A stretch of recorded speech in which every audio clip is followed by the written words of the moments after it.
हैं नगमा कांग्रेस का टिकट चाह रही थी लेकिन मिला नहीं है, क्या उनका कहना है, आइए सुनते हैं। तो अच्छा रहेगा,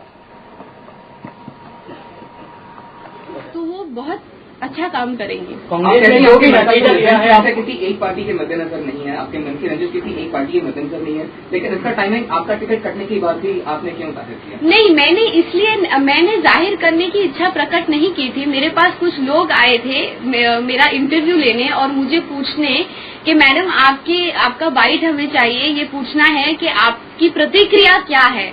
तो मैंने ये भी बोला, मैंने कहा मेरी प्रतिक्रिया मुझे देने की जरूरत नहीं है, मुझे क्या है, जो पार्टी की सहमति होगी मैं उसके साथ हूँ। तो उन्होंने कहा यही बोल दीजिए आप कैमरा पर, तो मैंने वो बोला।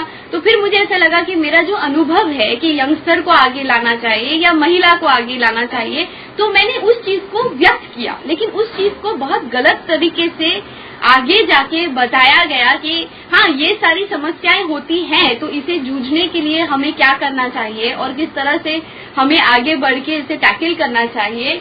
और मैंने यही कहा कि मैं सोनिया जी की और राहुल जी की और फैमिली की बहुत इज्जत करती हूँ और वो लोग बहुत ही अच्छे हैं और उनके निर्णय पर और उनके डिसीजन पे मुझे पूरा विश्वास है।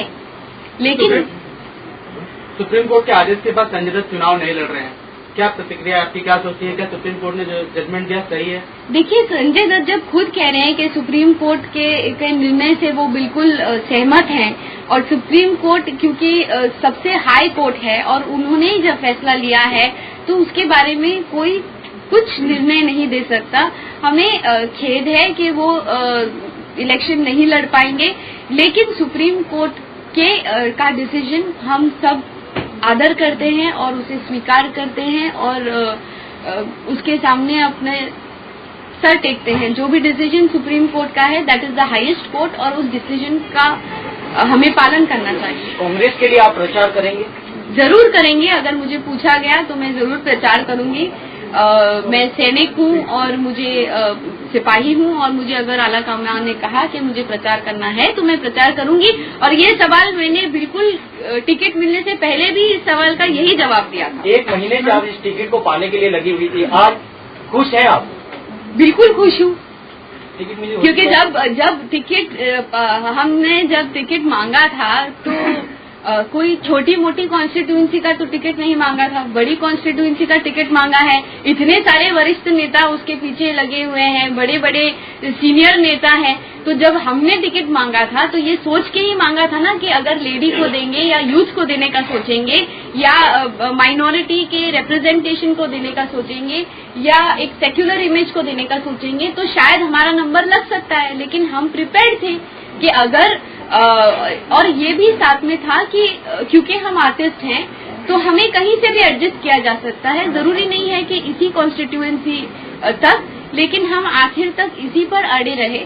इसीलिए शायद काफी कॉन्स्टिट्यूएंसीज जो जहां से हमें एक अच्छी फाइट हो सकती थी उधर से न होते हुए सारी कॉन्स्टिट्यूएंसीज क्लोज होती गई और मुंबई का अब तो हमें सिर्फ हारने के लिए नहीं लड़ना है, लेकिन लड़ने के लिए लड़ना है और जीतने के लिए लड़ना है। जी, एक सीधा सवाल है कि आप मानते हैं कि लोग अब आर्टिस्ट या सेलिब्रिटी को सीरियसली नहीं लेते?